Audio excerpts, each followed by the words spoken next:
News 585 Mulugu జిల్లా పర్యటనలో మరోసారి బీఆర్ఎస్ పై తీవ్ర స్థాయిలో ఫైర్ అయ్యారు సీఎం రేవంత్. కొంతమంది ఆస్తిలో భాగం ఇవ్వాల్సి వస్తుందని సొంత చెల్లిని ఇంట్లో నుంచి బయటకు గెంటేశారని ఆరోపించారు. చెల్లికి న్యాయం చేయలేని వ్యక్తి తెలంగాణలోని ఆడబిడ్డలకు న్యాయం చేయగలడా అంటూ కామెంట్ చేశారు. కొడుకు తప్పులో తండ్రి కూడా భాగస్వామి అయ్యాడన్నారు. రాష్ట్రంలో కరువు రావాలని ఆయన మేనల్లుడు పక్క రాష్ట్రాలకు వెళ్లి క్షుద్ర పూజలు చేతబడులు చేయించాడన్నారు. అయితే ఎవరెన్ని చేసినా దేవుడు మా వైపే ఉన్నాడన్నారు రేవంత్. ఈ ప్రాంతానికి సాగునీరు ఎంతో అవసరం. ఈ ప్రాంతంలో ఉన్న ఆదివాసీ బిడ్డలు కష్టానికి మారు పేరు. మరి మీ కష్టాలను తీర్చాలంటే మీకు సాగునీరును అందించాలి. మీ సాగునీటికి సంబంధించిన ప్రాజెక్టులు తొందరలోనే శ్రీనివాస్ రెడ్డి గారికి నేను ఆదేశాలు ఇస్తున్నా. ప్రత్యేక సమీక్ష చేసి ఈ ప్రాంత అభివృద్ధి కోసం ఏమేమి నిధులు కావాలనో, సమ్మక్క సారలమ్మ దేవాలయ చుట్టుపక్కల పర్యాటక క్షేత్రంగా ఏ విధంగా అభివృద్ధి చేయాలనో, ఈ ములుగు జిల్లాలో సాగునీటి ప్రాజెక్టులకు ఏ విధంగా నిధులు మంజూరు చేయాలనో, అదేవిధంగా యంగ్ ఇండియా ఇంటిగ్రేటెడ్ రెసిడెన్షియల్ స్కూలే కాదు, అడ్వాన్స్డ్ టెక్నాలజీ సెంటర్లే కాదు, భవిష్యత్తులో ఇంకా సాంకేతిక పరమైన విద్యను నేర్పడానికి ఈ ప్రాంత నిరుద్యోగ యువకుల కోసము ఏమి కావాలన్న నిధులు మంజూరు చేద్దాం. ఈ ప్రాంతంలోనే గిరిజన యూనివర్సిటీ కూడా మీకు అందుబాటులోకి వచ్చింది. నా విజ్ఞప్తి ఒకటే, మా నిరుద్యోగ యువకులకు, మా విద్యార్థులకు నర్సరీ నుంచి 12th క్లాస్ వరకు ఎడ్యుకేషన్, 12th క్లాస్ తర్వాత స్కిల్స్, విద్యతో పాటు సాంకేతిక నైపుణ్యం ఉన్నప్పుడే ప్రపంచంతో పోటీపడి మీరు రాణించగలుగుతారు. కేవలం విద్య ఒక్కటే ఉద్యోగ ఉపాధిలను అందించదు.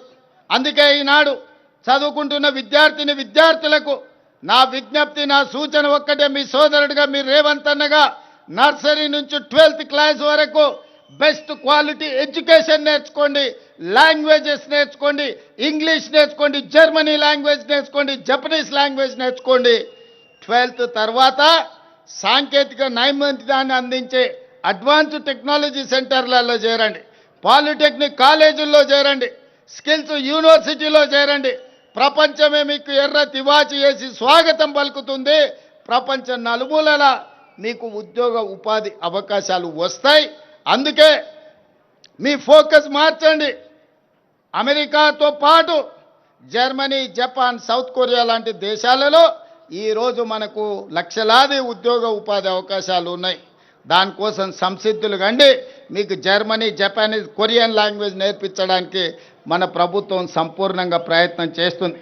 అదేవిధంగా మా అక్కలు, మా ఆడబిడ్డలు ఎక్కడ చూసినా దసరా పండుగ నాడు పాలపిట్టలాగా కనిపిస్తురుగో బ్లూ కలర్ చీరలు కట్టుకొని. అవునా అక్క? ఎన్నడన్నా వీడికొచ్చిన వేల మంది మా ఆడబిడ్డలను అడుగుతున్నా, ఇన్నేళ్ళు వాళ్ళు బతుకమ్మ చీరలు ఇచ్చారు, ఎన్నడన్నా బతుకమ్మ చీర కట్టుకొని పండుగ పూట అమ్మగారింటికి పోయినరా అక్క? బతుకమ్మ చీర ఇస్తే ఆడగట్టిరు, చేన్ల కాడ పందులను బెదిరియనికే కట్టిరు, పిట్టలు గింజలు తినకుంటుండనికే కట్టిండ్రు. ఎన్నడన్నా మనం కట్టుకున్నామా? బతుకమ్మ చీరలలో కూడా కమిషన్లు మెక్కి వాళ్ళ బతుకు జడ మీ చీరలలో కూడా కమిషన్లు మెక్కిరు. అందుకే దుమ్ము కొట్టుకుపోయి ఫామ్ హౌస్లో పడ్డారు. అందుకే ఇవాళ మా ఆడబిడ్డలకు, మా పుట్టింటి ఆడబిడ్డలకు పండుగ నాడు పెట్టే చీర సారె అని చెప్పి సమ్మక్క సారలమ్మ బిడ్డలకు సారె పేరు మీద చీర పెడితే వేలాది మంది ఇవాళ మా ఆడబిడ్డలు నన్ను ఆశీర్వదించడానికి మా తమ్ముడు వచ్చిండు, మా అన్న వచ్చిండు, మా రేవంత్ అన్న వచ్చిండు అని చెప్పి వేలాది మంది మీరు ఆశీర్వదించడానికి ఇక్కడికి వచ్చారు. ఈ చీర డిజైన్లో కానీ, ఈ చీరల సెలెక్షన్లో కానీ సంపూర్ణంగా సీతక్క భాగస్వామ్యం తీసుకొని ఈ యొక్క అద్భుతమైన చీరల్ని మీకోసం తయారు చేయించారు. ఈ సంవత్సరం, పోయిన సంవత్సరం పాలపిట్ట రంగు చీరలు ఇచ్చినాం. ఈసారి చిలకపచ్చ చీరల్ని ఈసారి డిసెంబర్లో మా అక్కలకు పంపించబోతున్న సారే కింద. మళ్ళసారి నేను వచ్చినప్పుడు మీరు ఆ చీర కట్టుకొని నాకు వస్తే కడుపు నిండా సంతోషం అవుతుంది. మా ఆడబిడ్డలందరూ కూడా నన్ను ఆశీర్వదించడానికి వచ్చిండ్రు. మీరండగా నిలబడండి, మీ సమస్యలన్నిటిని పరిష్కరిస్తా. ఒక పక్కన రక్తం పంచుకొని పుట్టకపోయినా మా సీతక్కను ఇంటి ఆడబిడ్డ కింద నేను చూస్తున్నా. ఇంకో పక్కన ఇంకొకడు ఉన్నాడు, రక్తం పంచుకొని తొడబుట్టిన ఆడబిడ్డను కూడా ఆస్తిలో భాగం ఇవ్వాల్సి వస్తుందని ఇంట్లోకెళ్ళి బయటికి మెడలు పట్టి దొబ్బిండు. ఇంత దుర్మార్గం ఉన్నది. సొంత చెల్లెలకే న్యాయం చేయలేనోడు తెలంగాణ రాష్ట్రంలో 2 కోట్ల మంది ఆడబిడ్డలకు న్యాయం చేస్తాడా? కన్న కొడుకు దుర్మార్గంగా వ్యవహరిస్తుంటే దౌడ మీదంగా పెట్టి కొట్టాల్సిన తండ్రి ఫామ్ హౌస్లో బోర్లో వండుకున్నాడు. కొడుకు తప్పుడోడైతే సరిదిద్దాల్సింది తండ్రి కాదా? ఇవాళ సొంత బిడ్డని ఇంట్లోకెళ్ళి బయటకు వెళ్ళగొడుతుంటే కొడుకు తండ్రి మౌనంగా ఉన్నాడంటే ఆ నేరంలో తండ్రి కూడా సగం భాగం ఉన్నట్టే. అట్లాంటి తండ్రి కొడుకులు మన రాష్ట్రానికి దాపురించిండ్రు. వీళ్ళే ఈ తెలంగాణ రాష్ట్రానికి శనీశ్వరులు, తెలంగాణ రాష్ట్రాన్ని పట్టి పీడిస్తారు. అతనికంటే గనుడు ఆచంట మల్లన్న అన్నారు. తండ్రి కొడుకులు ఇంట్లో ఉంటే ఆ మేనల్లుడేమో రాష్ట్రంలో కరువు రావాలి, వర్షాలు కురవద్దు, ప్రజలు చావాలి అని తమిళనాడు కర్ణాటక రాష్ట్రాలలో పోయి అఘోర పూజలు, క్షుద్ర పూజలు, చేతబడి పూజలు చేస్తున్నాడు. ఇట్లాంటోడు ఎవడన్నా ఉంటాడా? అధికారం పోతే ప్రజల సాగు కోరుకుంటాడా ఎవడన్నా? ఇంత సన్నాసులు ఈరోజు రాష్ట్రంలో ప్రతిపక్షంలో ఉన్నారు. కాబట్టే వాళ్ళు ఎన్ని పూజలు చేసినా, ఎన్ని క్షుద్ర పూజలు చేసినా, అఘోరరావు గారు అఘోర పూజలు చేసినా దేవుడు మన వైపు ఉన్నాడు. ఎందుకంటే మన ప్రయత్నానికి దైవ సంకల్పం కూడా తోడైంది. కాబట్టే ఎలినినో సందర్భంలో కూడా ఎల్లంపల్లి ప్రాజెక్టు నిండింది. ఇవాళ ఈ ప్రాంత వానలు పడ్డే హెలికాప్టర్లు వస్తుంటే సీనాన్ని అడిగిన మొత్తం ఎక్కడ చూసినా పొలాలలో చెరువులలో నీళ్లు కనిపించినాయి. నాకు సంతోషమైంది, దేవుడు మన వైపు ఉన్నాడని. ఇవాళ దేవుడు కూడా మన దిక్కే ఉన్నారు. మీరందరూ కూడా సోదరులు, మా సోదరిమణులు నాతోనే ఉన్నారు. మంచి పరిపాలనను అందించుకుందాం, పాడి పంటలు పండించుకుందాం, తెలంగాణ రాష్ట్రాన్ని సుభిక్షంగా పరిపాలన చేసుకుందాం. మన రాష్ట్రాన్ని మనమే బాగు చేసుకొని మన రాష్ట్రాన్ని మనమే అభివృద్ధి పదం వైపు నడిపించుకుందామని తెలియజేస్తూ మీ అందరి దగ్గర సెలవు తీసుకుంటున్నా. పరకాలలో కూడా మీటింగ్ ఉన్నది, అక్కడ మిగతా విషయాలంతా మళ్ళీ మాట్లాడతాం. మా యువకులను అందరినీ కూడా అక్కడికి రమ్మని చెప్తూ మీ అందరి దగ్గర సెలవు తీసుకుంటున్నా. ఇక ములుగు, హనుమకొండ జిల్లాల్లో సీఎం రేవంత్ టూర్ ఎలా సాగుతోంది, అక్కడ అభివృద్ధి కార్యక్రమాలు, పొలిటికల్ పంచులు ఎలా ఉన్నాయి, ఈ వివరాలు అందించడానికి మా స్పెషల్ కరెస్పాండెంట్ పెద్దేష్ ఫోన్ లైన్ లో సిద్ధంగా ఉన్నారు. పెద్దేష్. రాష్ట్ర ముఖ్యమంత్రి రేవంత్ రెడ్డి ఈ రోజు ములుగు అదేవిధంగా హనుమకొండ జిల్లాలలో పర్యటిస్తున్నారు. మొదట నేరుగా మేడారంకు చేరుకున్నారు. మేడారంలో సమ్మక్క సారక్క దేవతలను దర్శించుకున్న ఆయన నిలువెత్తు బంగారం, అంటే ఇక్కడ మేడారంలో బెల్లంను తులాభారం ఇచ్చి మొత్తం ఆయన నిలువెత్తు బంగారం 68 కిలోల బెల్లం మా సమ్మక్క సారక్క దేవతలకు సమర్పించారు. ఏడాది వ్యవధిలో రాష్ట్ర ముఖ్యమంత్రి హోదాలో మేడారంకు రావడం ఇది 3వసారి. ముఖ్యమంత్రి జాతరకు ముందు ఒకసారి, జాతర ముగిసిన తర్వాత తాజాగా మరోసారి వచ్చి ఆ జాతర ప్రాంగణంలో జరిగినటువంటి అభివృద్ధి పనులను పరిశీలించారు. అనంతరం సమ్మక్క సారక్క దేవతలకు తులాభారం సమర్పించిన అనంతరం అభివృద్ధి పనులపైన కాసేపు అధికారులతో వివరాలు తెలుసుకున్నారు. ఆ తర్వాత మహిళా సంఘాలతో కూడా కొద్దిసేపు భేటారు. ఆ తర్వాత ములుగులోనే వితంతు అదేవిధంగా వృద్ధాప్య పెన్షన్లకు సంబంధించినటువంటి పెన్షన్స్ కూడా అక్కడ నుంచే పెన్షన్ పథకాన్ని కూడా ప్రారంభించి వారికి పెన్షన్లు అందజేయడం చేయడం జరిగింది. అక్కడ ఒక మినరల్ వాటర్ ప్లాంట్స్ కూడా తాగునీటి ప్లాంట్స్ కూడా మేడారంలో ప్రారంభించారు. తర్వాత నేరుగా అక్కడ నుంచి ములుగు జిల్లా కేంద్రానికి చేరుకున్నారు. ములుగు జిల్లా కేంద్రంలో పంచాయతీరాజ్ శాఖ ఆధ్వర్యంలో ఏర్పాటు చేసినటువంటి 45 ఫీట్ల భారీ పైలాన్ ఆయన ఆవిష్కరించారు. 12x12 వెడల్పుతో భారీ పైలాన్ ను ములుగు జాతీయ రహదారి పక్కనే ఘట్టమ్మ గుట్ట వద్ద ఏర్పాటు చేశారు. ఈ పైలాన్ కూడా ఆయన ఆవిష్కరించారు. మొత్తం 16,007 కోట్ల వ్యయంతో హ్యామ్ రోడ్స్ నిర్మాణానికి నిర్మాణానికి ఇక్కడ నుంచి అంకురార్పణ చేశారు. తెలంగాణ రాష్ట్ర వ్యాప్తంగా గ్రామీణ ప్రాంత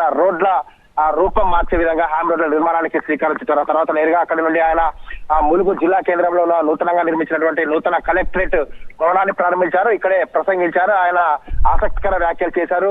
రాష్ట్రంలో హాట్ టాపిక్ గా మారినటువంటి కొన్ని అంశాలపైన కూడా ఆయన సీరియస్ గా ఇక్కడ కామెంట్ చేయడం జరిగింది.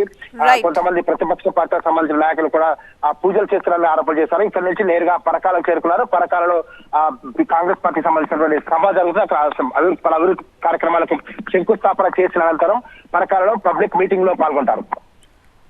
Right, thank you Peddesh. ఇక ఏపీలో సభా సమరానికి సమయం ఆసన్నమైంది. ఇటు అధికార కూటమి, అటు వైసీపీ అస్త్ర శస్త్రాలతో సన్నద్ధమైపోయాయి. ప్రతిపక్ష హోదాను డిమాండ్ చేస్తూ షరా మామూలుగానే ఈసారి కూడా అసెంబ్లీకి దూరం అని ప్రకటించింది వైసీపీ. దానికి అధికార పక్షం నుంచి అదే స్థాయిలో కౌంటర్స్ పడుతూ ఉండడం ఇప్పుడు పొలిటికల్ గా కాకరేపుతోంది. సోమవారం ఉదయం 9 గంటలకు ప్రారంభం కానున్న అసెంబ్లీ వర్షాకాల సమావేశాల్లో ఉభయ సభలని ఉద్దేశించి ప్రసంగించబోతున్నారు గవర్నర్ అబ్దుల్ నజీర్. ఆ తర్వాత 4 రోజుల పాటు ఈ సమావేశాలు జరగనున్నాయి. ఆగస్టు 20తో ఈ సెషన్ కంప్లీట్ అవుతుంది. అసెంబ్లీకి దూరమే అంటూ మరోసారి వైసీపీ ప్రకటించడంతో దిగువ సభలో వార్ వన్ సైడే అని స్పష్టమవుతోంది. దీంతో ఇప్పుడు అందరి దృష్టి ఎగువ సభ శాసనమండలిపై కేంద్రీకృతమైంది. అయితే సభలో చర్చించే అంశాలు, పని దినాలపై బీఏసీదే తుది నిర్ణయం కాబోతోంది. అసెంబ్లీకి దూరమని ప్రకటించిన వైసీపీ మండలిలో ఎలాంటి వ్యూహంతో వ్యవహరించబోతుంది అనే విషయమే ఇప్పుడు ఆసక్తిని రేపుతోంది. గత సెషన్స్ లో ప్రభుత్వంతో డి అంటే డి అంటూ మండలిలో మంటలు పుట్టించిన ఫ్యాన్ పార్టీ ఈసారి కూడా అదే తరహాలో దూకుడుగా ఉండాలని చూస్తోంది. ఇప్పటికే డిఎస్సీ అంశంలో రాష్ట్ర వ్యాప్త ఆందోళనలు చేస్తున్న పార్టీ మండలిలో బలంగా తన వాయిస్ వినిపించాలని చూస్తోంది. అందుకు ధీటుగానే అధికార పక్షం కూడా సిద్ధమవుతోంది. అసెంబ్లీకి రాకపోవడంపై వైసీపీని టార్గెట్ చేస్తూనే మండలిలోనైనా సరే తేల్చుకుందామంటూ సవాల్ విసురుతోంది. ఇటీవల ఏపీ అసెంబ్లీ కన్నా మండలిలోనే ఎక్కువ పొలిటికల్ హీట్ కనిపిస్తోంది కాబట్టి ఈసారి కూడా అదే తరహా మాటల యుద్ధం తప్పదు అన్న చర్చ జరుగుతోంది. అయితే వైసీపీ ఎమ్మెల్యేలు అసెంబ్లీకి రాకుండా తమను గెలిచిన ప్రజల్ని అవమానిస్తున్నారని మండిపడుతున్నారు అధికార కూటమి నేతలు. ప్రజలు ప్రజాప్రతినిధులుగా ఎమ్మెల్యేస్ని ఎన్నుకోవడం అంటే వారు సమస్యలు, ఆ నియోజకవర్గంలో సమస్యలు కానీ, ఆ చుట్టుపక్కల నియోజకవర్గంలో ఉన్న సమస్యలు కానీ, ఆంధ్ర రాష్ట్రంలో ఉన్న సమస్యలు కానీ ప్రభుత్వం దృష్టికి తీసుకుని వెళ్ళటానికి అత్యున్నతమైన వేదిక. అటువంటిది జగన్మోహన్ రెడ్డి గారు వారు ఎమ్మెల్యేస్ని కూడా అసెంబ్లీకి వెళ్ళొద్దు అని చెప్పడం అనేది చాలా చాలా అత్యంత దారుణమైన విషయం. వారు వర్గంలో ఉన్న ప్రజలకి ఏ విధంగా ముఖం చూపించుకుంటారు, ఏ విధంగా సమాధానం చెప్తారు? మా ప్రతినిధి ఈశ్వర్ సిద్ధంగా ఉన్నారు మరింత సమాచారంతో. ఈశ్వర్, అసెంబ్లీకి శాసనసభకు వచ్చేది లేదు అని చెప్పి వైసీపీ తేల్చేసింది. శాసన మండలిలో తేల్చుకోవడానికి సిద్ధమవుతోంది. మరి ఎలాంటి ప్రతి వ్యూహాలతో సిద్ధమవుతోంది? ఈసారి శాసనసభకి రాకపోయినప్పటికీ కూడా అసెంబ్లీ యథావిధిగా వాళ్ళు మొదటి నుంచి ప్రతిపక్ష హోదా ఇవ్వకపోవడంతో తాము రాలేదని చెప్తున్నట్టుగా రాకపోయినప్పటికీ కూడా ఈసారి వాళ్ళ గైర్హాజరు అంశం కూడా చాలా ఆసక్తికరంగా మారబోతోంది. ఎందుకంటే 60 రోజుల పాటు వరుసగా గైర్హాజరైతే ఆ స్థానాన్ని ఖాళీగా ప్రకటించే నిబంధన ఉంది అసెంబ్లీ రూల్స్ ప్రకారం. దాన్ని ఎక్సర్సైజ్ చేస్తున్నట్టుగా ఇప్పటికే కూటమి ప్రభుత్వం ప్రకటించింది. ప్రధానంగా స్పీకర్ గతంలో అనేక సార్లు మాట్లాడుతూ దీనికి ఖచ్చితంగా ఏ ఎంప్లాయీ, ప్రభుత్వ ఉద్యోగి తాను ఉద్యోగంలో చేరి ఉద్యోగానికి హాజరు కాకపోతే ఎలాంటి చర్యలు తీసుకుంటామో, ఇక్కడ కూడా ప్రజల సమస్యల్ని చర్చించాల్సిన చోట రాకపోతే అలాగే శాసనసభ నిబంధనల ప్రకారం 60 రోజుల పాటు వరుసగా గైర్హాజరైతే దానికి ఖచ్చితంగా ఆ స్థానాన్ని అనర్హతగా ప్రకటిస్తామని చెప్పి ప్రకటించాలంటూ పెద్ద ఎత్తున చర్చ జరుగుతోంది. ప్రకటించే అవకాశం కూడా ఉన్నట్టుగా స్పీకర్ అనేక సార్లు అనేక రకాల రూపాల్లో చెప్పారు. సో ఇప్పుడు అది చాలా ఆసక్తిగా మారబోతోంది. గతంలో ఆ సెషన్స్ జరిగేటప్పుడు కేవలం వాళ్ళకి సంబంధించి వాళ్ళ అసెంబ్లీకి రాకపోతే అది పెద్ద అంశం కాదు, కానీ ఈసారి అసెంబ్లీకి రాకపోతే అది కూడా రాజకీయంగా చాలా కీలకమైన ఆసక్తికరమైన పరిణామంగా మారే అవకాశం ఉంది. ఇప్పటివరకు అసెంబ్లీ కూటమి ప్రభుత్వం ఏర్పడ్డాక 2024 జూన్ 12 నుంచి ఇప్పటి వరకు 56 రోజుల పాటు అసెంబ్లీ జరిగింది. 2024లో 17 రోజులు జరిగింది. 2025లో 23 రోజుల పాటు అసెంబ్లీ జరిగింది. 2026లో ఇప్పటి వరకు బడ్జెట్ సెషన్లో మొత్తం కలిపి 16 రోజులు జరిగింది. మొత్తం 56 రోజుల పాటు అసెంబ్లీ జరిగింది. అయితే జగన్మోహన్ రెడ్డి మొదటగా 2024లో జూన్లో అసెంబ్లీకి శాసనసభకి ప్రమాణ స్వీకారం చేసిన రోజే, ఆయన శాసనసభ్యుడిగా ప్రమాణ స్వీకారం చేసిన రోజు ఆయన మొదటగా హాజరయ్యారు. ఆ తర్వాత మళ్ళీ 2026 ఫిబ్రవరి 11వ తేదీన బడ్జెట్ ప్రవేశపెట్టిన సందర్భంలో హాజరయ్యారు. అయితే బడ్జెట్ ప్రవేశపెట్టిన రోజు గవర్నర్ స్పీచ్కి మాత్రమే ఆయన హాజరయ్యారు కాబట్టి అది అసెంబ్లీ సిట్టింగ్ కిందకి రాదు అని ఇప్పటికే శాసనసభ ప్రకటించింది. సో ఈ నేపథ్యంలో 56 రోజులు పూర్తయ్యాయి కాబట్టి మరొక 4 రోజుల పాటు వరుసగా గైర్హాజరైతే ఆ స్థానం ఖాళీ అవుతుందన్నట్టుగా ఇప్పటికే స్పీకర్ పలుసార్లు చెప్తున్నారు కాబట్టి దాని మీద ఆసక్తి నెలకొంది. ఈ సెషన్లో అది ప్రధానమైన అంశంగా కాబోతోంది. ఆ తర్వాత మరొక కీలకమైన అంశం ఈసారి అసెంబ్లీ సెషన్స్లో ప్రభుత్వం బీసీ రిజర్వేషన్ల బిల్లును తీసుకురాబోతోంది. స్థానిక సంస్థల ఎన్నికల్లో 34% రిజర్వేషన్ ఇవ్వాలన్న వాళ్ళ ఎలక్షన్ హామీకి సంబంధించి దాన్ని ఇప్పటికే డెడికేటెడ్ కమిషన్ ఒక రిపోర్ట్ ఇచ్చింది. దాని మీద ఈ నెల 18వ తేదీన కేబినెట్ మీటింగ్ ఉంది. దాని మీద చర్చించి అసెంబ్లీలో అది దానిపైన బిల్లు తీసుకురాబోతుంది. మిగతా అనేక అంశాల మీద వైసీపీ కూడా డిఎస్సికి సంబంధించిన కావచ్చు, ప్రభుత్వం మీద అవినీతి ఆరోపణలకు సంబంధించిన అంశం మీద కౌన్సిల్లో పెద్ద ఎత్తున పోరాటం సాగించే అవకాశం ఉంది. సో మొత్తానికి ఈసారి గతంలో కంటే భిన్నంగా ఆసక్తికరంగా అసెంబ్లీ జరిగే అవకాశం మాత్రం కనిపిస్తుంది. Over to studio. Thank you Eshwar. ఇక కుల గణనలో బీసీల సమగ్ర వివరాలు సేకరించాలని డిమాండ్ చేశారు మంత్రి పొన్నం ప్రభాకర్. కేంద్రం చేపడుతున్న జనగణన కుల గణన ప్రక్రియలో భాగంగా అడిగే 40 ప్రశ్నల్లో ఓబీసీ ప్రస్తావన అనేది లేకపోవడాన్ని ఆయన తప్పుపట్టారు. ఏప్రిల్ 1, 2025న ప్రకటించిన విధంగా బీసీ గణన చేపట్టాలన్నారు. దేశంలో బీసీలు ఎంతమంది ఉన్నారో తేలితేనే సామాజిక న్యాయం జరిగే అవకాశం ఉంటుంది అన్నారు. బీసీలకు జనాభా దామాషా ప్రకారం న్యాయం జరగాలంటే ప్రామాణిక లెక్కలు అవసరమని మంత్రి పొన్నం అభిప్రాయపడ్డారు. 50% రిజర్వేషన్స్ సీలింగ్ ఎత్తివేయాలంటూ కుల గణన గణాంకాలు కీలకమంటూ అన్నారు. బీసీలపై కేంద్రానికి చిత్తశుద్ధి ఉంటే కుల గణనలో ఓబీసీ వివరాలు చేర్చాలని మంత్రి పొన్నం డిమాండ్ చేశారు. దీనిపై కిషన్ రెడ్డి, బండి సంజయ్, కిషన్ రెడ్డి, రామచంద్రరావు స్పందించాలని పొన్నం డిమాండ్ చేశారు. గౌరవ ప్రధానమంత్రి గారికి లేఖ రాస్తా ఉన్నా, ఈ విధంగా రాష్ట్ర వ్యాప్తంగా ప్రతి బలహీన వర్గాల వ్యక్తి ప్రధానమంత్రికి రాస్తా ఉన్నాడు. దేశవ్యాప్తంగా బలహీన వర్గాల ఎంపీలే కాదు, కాంగ్రెస్ పార్టీ యావత్ నాయకత్వం ప్రధానమంత్రి గారిని డిమాండ్ చేస్తూ ఉంది.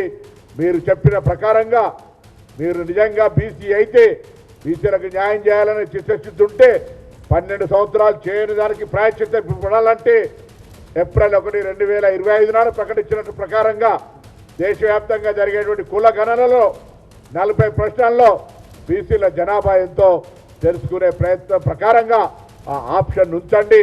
లేదా ఇది పూర్తిగా ప్రజలను భ్రమపెట్టడానికి, ప్రజలను మోసం చేయడానికి మాత్రమే అనేటువంటి మాటని సందర్భంగా మనవి చేస్తూ డిమాండ్ చేస్తా ఉన్నా. మా ప్రతినిధి ఏలేందర్ సిద్ధంగా ఉన్నారు. ఏలేందర్, దీనికి సంబంధించి ఎవరైనా తెలంగాణ బీజేపీ నేతలు మాట్లాడారా, స్పందించారా? రైట్, ప్రస్తుతానికైతే ఈ దేశవ్యాప్తంగా జరుగుతున్నటువంటి జనగణన సర్వేకి సంబంధించి ఈ జనగణన సర్వేలో దాదాపుగా కులాల సర్వే కూడా తేల్చాలి, బీసీల లెక్క ప్రధానంగా తేలాలనేది కాంగ్రెస్ మొదటి నుంచి పట్టుబడుతుంది. అయితే ఇప్పటికే తెలంగాణలో చేసినటువంటి ఈ కులగణన సర్వేలో భాగంగా బీసీల లెక్క ఎంత అనేది మేము తేల్చి ఒక మోడల్గా చూపించాము, దేశానికి చూపించాము. ఈ 50% స్లాబ్ ఏదైతే ఉందో దాన్ని ఎత్తేయాలంటే దీన్ని మోడల్గా తీసుకొని దేశవ్యాప్తంగా ఇలాంటి సర్వే, కులగణన సర్వే బీసీల లెక్క తేల్చాల్సిన అవసరం ఎంతైనా ఉందనేది కాంగ్రెస్ మొదటి నుంచి చెప్తుంది. అయితే రీసెంట్గా నిన్న జనగణనలో భాగంగా 2వ దశలో భాగంగా ఆగస్టు 15 రోజున 40 ప్రశ్నలతో సంబంధించినటువంటి కుల గణనకు సంబంధించినటువంటి ప్రశ్నలను విడుదల చేశారు. ఆ ప్రశ్నల్లో బీసీల లెక్క తేల్చేందులో భాగంగా ఎలాంటి ప్రశ్న అనేది బీసీలకు సంబంధించినటువంటి కాలం అనేది లేదు అనేది కాంగ్రెస్ సంబంధించినటువంటి మంత్రి పొన్నం ప్రభాకర్ తీవ్రంగా ఆక్షేపిస్తున్నారు. అయితే ఇప్పటికే దీనికి సంబంధించి మొదటి దశకు సంబంధించి ఇంటింటి లెక్కల వారి తేల్చేసినటువంటి ఆ క్రమంలో కూడా 32 ప్రశ్నల్లో కూడా 32 ప్రశ్నల్లో కూడా ఇక్కడ కూడా బీసీల ప్రస్తావన అనేది రాలేదు, బీసీలకు సంబంధించినటువంటి క్వశ్చన్ ఎక్కడ కనిపించలేదు. సో ఈ 2వ దశకు సంబంధించినటువంటి బీసీల లెక్క తేల్చేటువంటి క్రమం అంటే కులగణనలో సంబంధించి కూడా ఎస్సీ ఎస్టీకి సంబంధించినటువంటి కాలం ఉంది, కానీ బీసీలకు సంబంధించినటువంటి కాలం ఎక్కడా లేదు. సో దీన్ని మేము తీవ్రంగా ఖండిస్తున్నాము.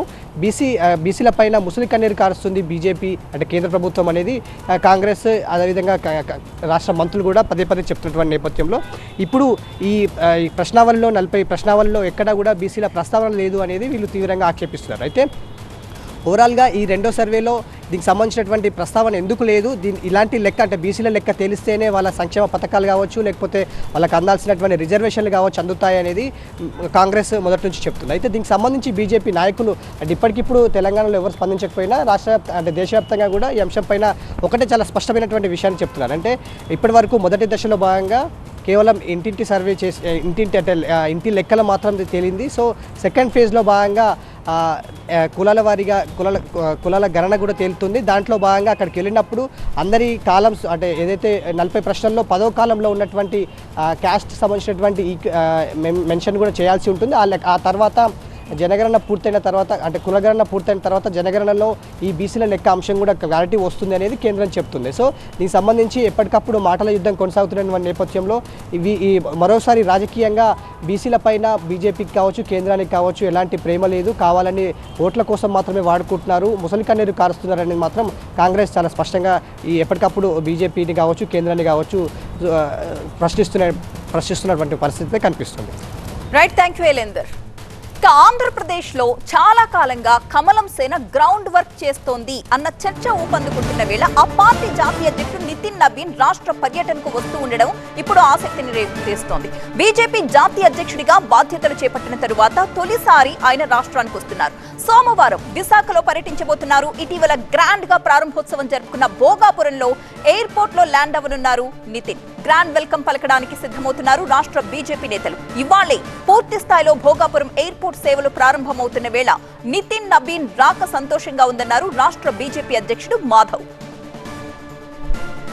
అయితే ఏపీలో బీజేపీ జాతీయ అధ్యక్షుడు సడన్ టూర్ వెనుక మర్మం ఏంటి? ఇప్పుడు ఈ చర్చే రాష్ట్ర రాజకీయాల్లో జోరందుకుంది. రాబోయే స్థానిక ఎన్నికల్ని దృష్టిలో పెట్టుకుని పార్టీ శ్రేణులకు దిశానిర్దేశం చేయడానికి, ఉత్తేజాన్ని నింపడానికి జాతీయ అధ్యక్షుడు వస్తున్నాడు అన్న చర్చ కమలం పార్టీ వర్గాల్లో జోరందుకుంది. ఇప్పటికే క్షేత్రస్థాయిలో బలపడడానికి విశ్వ ప్రయత్నాలు చేస్తోంది బీజేపీ. ఈ నెల 18న రాష్ట్ర విస్తృత స్థాయి కార్యవర్గ సమావేశం కూడా ఏర్పాటు చేసింది. రాష్ట్ర వ్యాప్తంగా ఉన్న బీజేపీ నాయకులందరూ హాజరు కాబోతూ ఉండడంతో ఈ మీటింగ్ భవిష్యత్తులో భారీ మార్పులకే కారణం కావచ్చన్న చర్చ కూడా జోరందుకుంది. రాష్ట్రంలో పార్టీ సంస్థాగత నిర్మాణంతో పాటు రాష్ట్ర ప్రగతిపై విస్తృత స్థాయి చర్చ చేయనున్నారు నేతలు. రాష్ట్ర అభివృద్ధి, నీటిపారుదల ప్రాజెక్టుపై తీర్మానాలు సైతం ఉండబోతున్నాయి. పార్టీ పరంగా సమావేశాలు, చర్చలు ఎలా ఉన్నా స్థానిక సంస్థలే టార్గెట్ గా బీజేపీ వ్యూహరచన చేస్తున్నట్టుగా తెలుస్తోంది. స్థానిక ఎన్నికల్లో సత్తా చాటడం ద్వారా పార్టీని క్షేత్రస్థాయిలో బలపరచాలని చూస్తున్నారు కాషాయ నేతలు. అయితే సాధారణ ఎన్నికల తరహాలోనే స్థానిక ఎన్నికలకు సైతం కూటమి కలిసికట్టుగా ముందుకు వెళుతోందని బీజేపీ రాష్ట్ర అధ్యక్షుడు మాధవ్ చెప్పడం విశేషం. కళ్యాణ్ గారి యొక్క నేతృత్వం అందరం కలిసి రేపు రాబో స్థానిక సంస్థల ఎన్నికల్లో కూడా కలిసికట్టుగా వెళ్ళాలని నిర్ణయించడం జరిగింది. రేపు అసెంబ్లీలో దీనికి సంబంధించిన ఒక తీర్మానం కూడా ప్రవేశపెట్టబోతున్నారు. బీసీ రిజర్వేషన్ సంబంధించి ఏదైతే అనుకున్నామో దాని ప్రకారం ముందుకు తీసుకెళ్ళడానికి ఏవైతే ఉన్నాయో వాటికి సంబంధించిన జీవోలు అవన్నీ కూడా పాస్ చేయటం, దాని తర్వాత స్థానిక సంస్థల ఎన్నికల్లో ఒకసారి ముందు మున్సిపల్ కార్పొరేషన్, తర్వాత ఎంపీటీసీ, జెడ్పీటీసీ, తర్వాత పంచాయతీ, ఇవన్నీ కూడా ఒకే ఫేజ్లో కంప్లీట్ చేయాలని చెప్పి కూడా అనుకుంటున్నాం. అలాగే రాష్ట్రానికి సంబంధించిన మిగతా అనేక రకాల విషయాల పట్ల కూడా అసెంబ్లీలో తీర్మానాలు ఉంటాయి. సో ఆ విధంగా ఒక మంచి వాతావరణం రాష్ట్రంలో ఏర్పడింది. దాన్ని మరింత ముందుకు తీసుకెళ్ళడానికి ప్రజల యొక్క విశ్వాసాన్ని, నమ్మకం ఏదైతే ఉంచి మన అసెంబ్లీ ఎన్నికల్లో పెద్ద ఎత్తున మద్దతు ఇచ్చారో దాన్ని మరింత బాధ్యతగా తీసుకొని అనేక రకాల సంక్షేమ కార్యక్రమాలతో పాటు అభివృద్ధి సంబంధించిన అనేక రకాల విషయాలు ముందుకు తీసుకెళ్ళడానికి ప్రజల్లో అవన్నింటినీ కూడా రగిల్చే ప్రయత్నం మేము చేస్తాం. ఆ విధంగా ముందుకెళ్తామని మీ అందరికీ తెలియజేస్తున్నాను. మా ప్రతినిధి క్రాంతి లైవ్ లో సిద్ధంగా ఉన్నారు. క్రాంతి, నితిన్ నబీన్ సడన్ టూర్ అయితే వేస్తున్నారు. ఏపీలో బీజేపీ ఫోకస్ ఎక్కువ అవుతోంది. మిత్రపక్షాలతో కూటమిగా ఉంటూనే సొంతంగా బలపడడానికి ఆలోచన చేస్తోంది అని మనం అనుకోవచ్చా ఈ టూర్ ద్వారా? ఖచ్చితంగా అనుకోవచ్చు. ఎందుకంటే ఇప్పటికే ఏపీకి కేంద్ర ప్రభుత్వం నుంచి భారీ ఎత్తున సహకారం అందుతుంది. దాని ద్వారానే ప్రజల్లోకి వెళ్ళాలి అని చెప్పి కూడా బీజేపీ భావిస్తోంది. ఇప్పటికే కేంద్రం నుంచి వస్తున్నటువంటి నిధులకు సంబంధించి కానీ, పెట్టుబడులకు సంబంధించి కానీ భారీ స్థాయిలో నాయకులందరూ కూడా ఇక్కడ ప్రచారం చేస్తూ ఉన్నారు. అదే టార్గెట్గా రాబోయేటటువంటి సంస్థాగత ఎన్నికలకు సంబంధించి కానీ, ఏదైతే స్థానిక ఎన్నికలకు సంబంధించి కానీ, ఎన్నికలకి రాబోయేటటువంటి అసెంబ్లీ ఎన్నికల్లో కూడా బీజేపీ బలపడి ఇక్కడ ఏ విధంగా అభివృద్ధికి కేంద్రం సహకరిస్తుంది అనే దాన్ని ముందుకు తీసుకెళ్లాలనుకుంటున్నారు. అందులో భాగంగానే వరుస పర్యటనలు మనం చూడొచ్చు. కేంద్రం నుంచి ముఖ్య నేతలందరూ కూడా ఏపీకి క్యూ కడుతున్నటువంటి పరిస్థితి కనిపిస్తోంది. ఇప్పుడు ఏదైతే జరగబోతున్నటువంటి రాష్ట్ర కార్యవర్గ సమావేశం ఉందో అది కూడా దీనికి టార్గెట్గానే సమావేశం జరుగుతుంది. ఆ సమావేశానికి సంబంధించి ముఖ్య నేతలతో పాటు రాష్ట్ర మండల స్థాయి నుంచి కూడా ప్రతి కార్యకర్త సమావేశానికి హాజరు కానున్నారు. కీలకమైనటువంటి ముఖ్య సూచనలు కూడా జాతీయ అధ్యక్షులు చేయనున్నారు. ఎందుకంటే ఏపీలో బీజేపీ తనకంటూ ఒక గుర్తింపు తెచ్చుకునేందుకు ప్రయత్నిస్తోంది. కూటమిలో కలిసి ఉన్నప్పటికీ కూడా రాబోయేటటువంటి స్థానిక సంస్థల ఎన్నికల్లో వారికంటూ ఒక ప్రత్యేక గుర్తింపును తెచ్చుకోవడమే కాకుండా ఎక్కువ స్థానాలు గెలుచుకుని బలోపేతం అవడానికి కార్యకర్తలకు న్యాయం చేసేందుకు కూడా ప్రయత్నిస్తోంది. అందులో భాగంగానే ఇక్కడ చేయనున్నారు. ఇందులో 2 తీర్మానాలు పెడతారు. ముఖ్యంగా నీటి ప్రాజెక్టులకు సంబంధించి కానీ, ఏపీలో ప్రగతి ఏ విధంగా కేంద్రం సహకరిస్తుంది, పెట్టుబడులకు కానీ, బడ్జెట్కి సంబంధించి కానీ, మిగతా వాటికి సంబంధించి కానీ అనే వాటికి సంబంధించి వీళ్ళు తీర్మానాలు పెడతారు. దాంతోపాటు యంగ్ జనరేషన్స్తో ముఖాముఖి బీసీ రిజర్వేషన్స్కి సంబంధించి కూడా చర్చ జరగబోతుంది. ఇలా కొన్ని కీలక అంశాలపైన జాతీయ అధ్యక్షుడి నేపథ్యంలో రాష్ట్ర బీజేపీ నేతలతో పాటు మరికొంతమందితో సమావేశము, చర్చలు, దిశానిర్దేశం కూడా చేయనున్నారు. సో ఓవరాల్గా అయితే ఏపీలో బలోపేతమే టార్గెట్, స్థానిక సంస్థల ఎన్నికల్లో గెలవడమే దిశగా కూడా వెళ్తున్నారు. Right, thank you Kranthi. Moving on 4 రోజుల క్రితం హైదరాబాద్ బాలానగర్ లో ఈగల్ టీం జరిపిన దాడులు సంచలన విషయాలు వెలుగు చూసిన విషయం మనం తెలిసిందే. బొల్లా దుర్గాప్రసాద్, కిరణ్, కమలాకర్ ఈ ముగ్గురు బొల్లా బ్రదర్స్ గంజాయి వ్యాపారంలో ఆరితేరిపోయినట్లుగా పోలీసులు చెబుతున్నారు. ఒక చోరీ కేసుని నిందితులకు పోలీసులకు పట్టించి ఇన్ఫార్మర్లుగా మారారు. అప్పటి నుంచి పోలీసులతో దోస్తీ పెంచుకుని పరిచయం కొనసాగిస్తున్నారు. ఈగల్ ఫోర్స్ బొల్లా బ్రదర్స్ ఇంటిపై దాడులు చేసిన సమయంలో కానిస్టేబుల్స్ వారి ఇంట్లోనే కల్లు పార్టీలో పాల్గొన్నట్టు గుర్తించారు. కానిస్టేబుల్స్ ని మందలించి అక్కడి నుంచి పంపించేసింది ఈగల్ టీం. క్యాటరింగ్ బాయ్స్ ని సరఫరా చేసే ముసుగులో గంజాయిని దందా చేస్తున్నారు బొల్లా బ్రదర్స్. ఒక ఎస్ఐ వాకీ టాకీని బొల్లా బ్రదర్స్ కారులో వదిలి వెళ్లినట్టు ఈగల్ టీం గుర్తించింది. దీనిపై సైబరాబాద్ పోలీసులు ఇప్పటికే ఎస్ఐని ప్రశ్నించడం కూడా జరిగింది.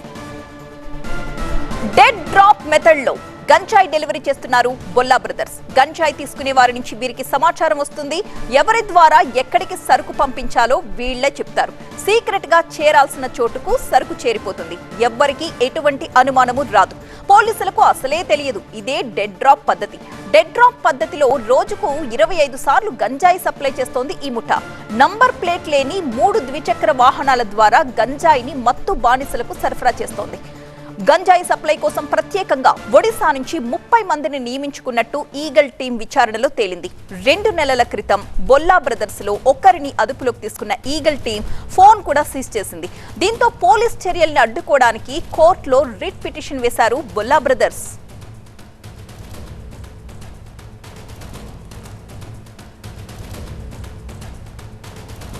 ఈ దాడులకు సంబంధించిన అప్డేట్స్ అందించడానికి మా ప్రతినిధి రంజిత్ లైవ్ లో సిద్ధంగా ఉన్నారు. రంజిత్, ఈ కేసుకు సంబంధించి లేటెస్ట్ అప్డేట్స్ ఏంటి? దాదాపు 6 నెలలుగా కూడా బొల్లా బ్రదర్స్ ఇక్కడ గాంజాయి సప్లై చేస్తున్నారు. సో ఇక్కడ గాంజాయి సప్లై చేసేటువంటి క్రమంలో ఇక్కడ ఉన్నటువంటి లోకల్ పోలీస్ని కూడా వారు మేనేజ్ చేస్తున్నట్టు పోలీస్ ఈగల్ అధికారులు గుర్తించారు. సో తరచుగా వీళ్ళింటికి అంటే ఇన్ఫార్మర్లుగా ఉన్న గతంలో 15 గాంజాయి కేసులను పట్టించామని ఒకవైపు బొల్లా కుటుంబ సభ్యులు చెప్తున్నారు. సో ఈ 15 మందిని పట్టించడం వెనుక కూడా వీళ్ళకి సంబంధించి బిజినెస్ మోటివ్ ఉంది. అక్కడ చాలామంది ఎవరైతే గిట్టన్ వారి వ్యాపారం నిర్వహిస్తున్నారో ఆ వ్యాపారం దెబ్బతీసేటువంటి క్రమంలోనే వారికి సంబంధించి లీడ్స్ ఇచ్చారనేది కూడా ఈగల్ అధికారులు గుర్తించారు. ఆ తర్వాత బొల్లాకు సంబంధించి కమలాకర్ కావచ్చు, ఆ తర్వాత ఇంకా హరిని అదుపులోకి తీసుకున్న తర్వాత ఈ మొత్తం కూడా వ్యవహారం బయటపడింది. ఇక్కడ బొల్లా బ్రదర్స్ దాదాపు ముగ్గురులో 2 కూడా చాలా యాక్టివ్గా ఈ గంజాయికి సంబంధించి సప్లై నిర్వహిస్తున్నట్టు ఈగల్ అధికారులు గుర్తించారు. ఒడిశా నుండి దాదాపు 30 మందిని ఇక్కడికి రప్పించి వారి ద్వారా కూడా కేటరింగ్ ముసుగులో ఈ గాంజాయి సప్లై అంతా కూడా డెడ్ డ్రాప్ పద్ధతిలో విక్రయాలు జరుపుతున్నట్టుగా కూడా ఈగల్ అధికారులు గుర్తించారు. సో ఇక్కడ బొల్లా బ్రదర్స్కి సంబంధించిన విషయంలో ఇక్కడ లోకల్ పోలీస్ సహకారంపై కూడా ఈగల్ అధికారులు దర్యాప్తు చేపడుతున్నారు. ఒకవైపు పోలీస్ లీగల్ అధికారులు అక్కడికి దాడుల సమయంలో వెళ్ళేటువంటి క్రమంలో బొల్లా బ్రదర్స్తో కలిసి ఇక్కడ మందు సేవించడం కావచ్చు, ఆ తర్వాత అదే ఇంట్లో పోలీసులు వాకీ టాకీ మర్చిపోవడం కావచ్చు, వీటన్నిటిపై కూడా ప్రస్తుతం ఇంటర్నల్ దర్యాప్తు జరుపుతున్నారు.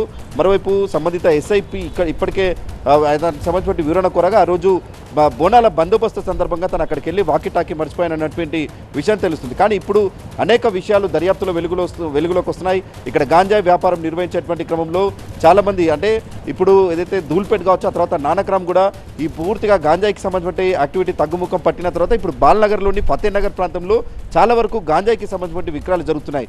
గత 2 నెలల్లోనే దాదాపు 6 మేజర్ ఆపరేషన్లను ఈగల్ అధికారులు ఇక్కడ చేశారు. దాదాపు ₹1 కోటి విలువైన ఆశీషాయలతో పాటు గాంజాయిని కూడా ఇక్కడ ఈగల్ అధికారులు పట్టుకున్నారు.